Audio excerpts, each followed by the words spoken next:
एक गांव में जगदीश नाम का ब्राह्मण रहा करता था। ना उसके पास पहनने के लिए अच्छे कपड़े थे और ना खाने के लिए उसके घर में कुछ था। वो दूसरों से भिक्षा मांगकर अपना गुजारा किया करता था। एक बार की बात है, वो भिक्षा मांगने के लिए एक दूसरे गांव में जाता है तो एक यजमान ने उसकी गरीबी को देखते हुए उसे एक गाय दे देता है ताकि ब्राह्मण को अगर खाना ना मिले तो वो गाय का दूध पी कर भी अपना गुजारा कर सके। अरे ब्राह्मण जी, आप ये गाय ले जाइए और इसकी सेवा कीजिए और इसका दूध भी पी सकते हैं आप। यह सब सुनने के बाद ब्राह्मण बहुत खुश हो जाता है। उसके बाद ब्राह्मण उस गाय को अपने साथ ले जाने के लिए तैयार हो जाता है और गाय को ले जाकर के उसकी सेवा किया करता था। खुद तो कम खाता था लेकिन गाय को अच्छे से खिलाता था और कुछ ही दिनों में उसकी गाय बच्चे देने वाली होती है। एक दिन की बात है, एक चोर की नजर उस गाय पर पड़ती है और उस चोर के मन में उस गाय को चुराने की ख्याल आता है। अरे अरे, ये गाय कितनी प्यारी लग रही है और ये गाय तो बच्चा भी देने वाली है, क्यों ना मैं इसे चुरा लूं और अगर मैं इसको बाजार में बेच दूंगा तो बाजार में इसके मुझे बहुत अच्छे दाम मिलेंगे। यह सब सोचकर उसी रात को वो चोर ब्राह्मण की गाय को चुराने के लिए निकल पड़ा। वो जंगल से जा रहा होता है, तभी उसे रास्ते में एक राक्षस मिल जाता है।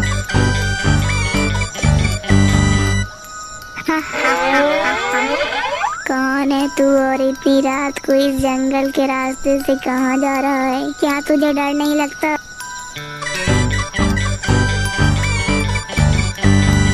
मैं एक चोर हूँ, मैं एक ब्राह्मण की गाय को चुराने जा रहा हूँ।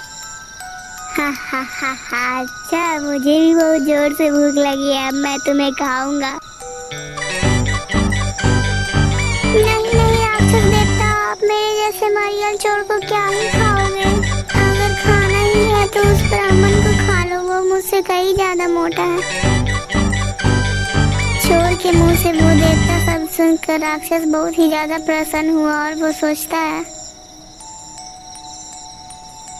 हाँ, ये चोर तो ठीक ही कह रहा है, इस मरियल चोर को खाकर तो भूख भी शांत नहीं होगी।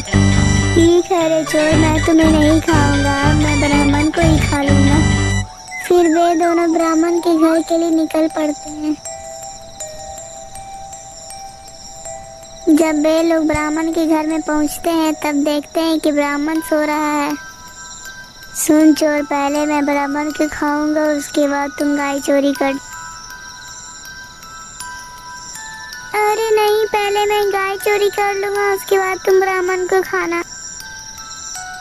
अगर तुमने ब्राह्मण को नहीं खा पाया और वो जग गया तो मैं गाय भी चोरी नहीं कर पाऊंगा। अरे नहीं नहीं, पहले मैं ब्राह्मण को खाऊंगा। अगर गाय चुराते वक्त ब्राह्मण जग गया तो मैं ब्राह्मण को नहीं खा पाऊंगा। इसी प्रकार वो दोनों आपस में बहस करने लगते हैं। तब तक ब्राह्मण की नींद भी खुल जाती है और वो ब्राह्मण इन दोनों की बातें सुन लेता है। तभी चोर भी देख लेता है कि ब्राह्मण जग चुका है और तभी चोर ब्राह्मण से कहता है, ब्राह्मण देव, ये एक दानव है और ये आपको खाना चाहता था लेकिन मैंने इसे रोक लिया।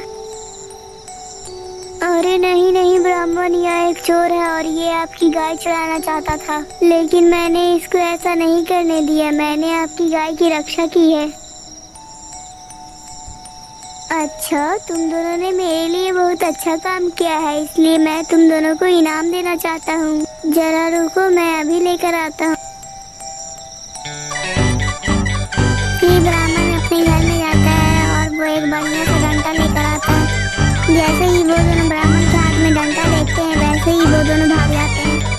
हमें इस कहानी से यह शिक्षा मिलती है कि हमें हमेशा परिस्थितियों के हिसाब से ही काम करना चाहिए, जैसे इस कहानी में ब्राह्मण ने किया। जैसे ही वो उन दोनों की बातें सुनता है तब वो अपनी आत्मरक्षा करने के लिए एक डंडा उठा लिया। दोस्तों, अगर आपको हमारी वीडियो अच्छी लगी हो तो वीडियो को लाइक करके चैनल को सब्सक्राइब जरूर कर दीजिएगा।